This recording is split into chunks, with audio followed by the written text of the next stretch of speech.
ఈ సినిమా ధృవ రిలీజు చేయడానికి చాలా రకాల డేట్లు, అంటే రిలీజ్ చేద్దాం అనుకుంటే డిమానిటైజేషన్ అన్నారు, డబ్బులు చెల్లవన్నారు, ఎవరి దగ్గర డబ్బులు లేవన్నారు. సరే దాన్ని జరుపుకుంటూ వస్తున్నాం. 2వ తారీఖు అనుకున్నాం, అందరూ క్యూల్లో ఉంటారు, జీతాలు బ్యాంకులో వేసుకుని డ్రా చేస్తాను. అది నిజమే అయింది.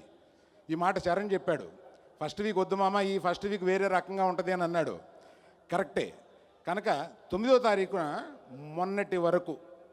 మొన్న మధ్యాహ్నం వరకు 9 కరెక్టా కాదా, జనం దగ్గర డబ్బులు 100 రూపాయల నోట్లు ఈ మధ్య బయటికి తీయట్లేదు వీళ్ళు, అందుకని తీస్తున్నారా లేదా, ఇటువంటి అనేక సందేహాల్లో ఉన్న నాకు మొన్న మధ్యాహ్నం క్లియర్ అయిపోయింది. అడ్వాన్స్ బుకింగ్ ఓపెన్ చేయం, దన్న బుకింగ్స్ స్టార్ట్ అయినాయి. సో నాకు అర్థమైంది, ఈ జనం చాలా వెయిట్ చేస్తున్నారు ఈ సినిమా చూడడానికి, ఏం పర్వాలేదు అని అనిపించి ఆ రోజు నుంచి చాలా సంతోషంగాను ధైర్యంగాను ఉన్నాను.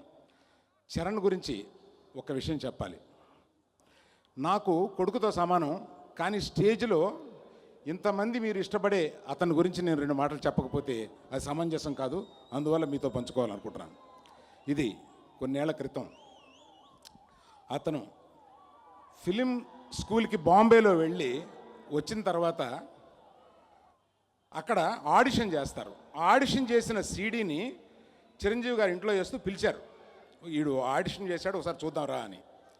అక్కడ ఆడిషన్ చేసిన, అంటే అప్పటి వరకు చరణ్ ఏం చేస్తాడు అంటే, చిన్నప్పటి నుంచి మెగా ఫ్యామిలీలో ఇతను వస్తే బాగుంటుంది, ఓ పెద్ద మెగాస్టార్ కొడుకు అని ఒక ఆశ ఉంటుంది కదండి ఎవరికైనా. ఆ ఆశ ఉంది, కానీ ఎంతవరకు నెరవేర్దు అనేది మాకు తెలియదు.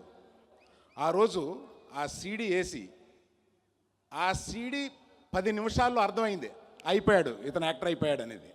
So it was such a pleasure and it's so memorable for me till today.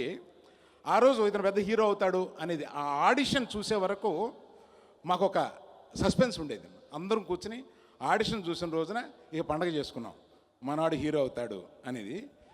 I never shared this anywhere, but today I felt like, వస్తున్నప్పుడు చరణ్ గురించి మనం నా కొడుకు లాంటివాడు కదా, ఏం చెప్తే ఏం బాగుంటుంది అన్నప్పుడు ఇది గుర్తొచ్చింది. ఇది మీ అందరితో పంచుకోవాలనుకున్నాను. Next Arun Swamy, such a wonderful person.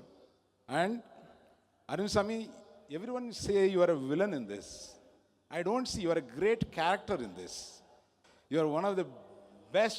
అంటే ఆ రోజు మనం 20 సంవత్సరాల క్రితం రోజాని గుర్తుపెట్టుకుని ఈ రోజుకి అరుణ్ స్వామి అని అంటున్నామేమో, ఇంకొక 20 సంవత్సరాల తర్వాత ధృవాన్ని గుర్తుపెట్టుకుని అరుణ్ స్వామిని అంటారని నేను ఆశిస్తున్నాను. Rakul, so sweet of you. Tirupati Prasad, thank you. నాకు ఈ సినిమా నచ్చింది, ఇది నేను తీయాలి అని అన్నప్పుడు నువ్వు రైట్స్ తీసుకొచ్చి నా టేబుల్ పెట్టి నీ ఇష్టం వచ్చినట్టు చేసుకో అని అన్నందుకు thank you very much. Thank you.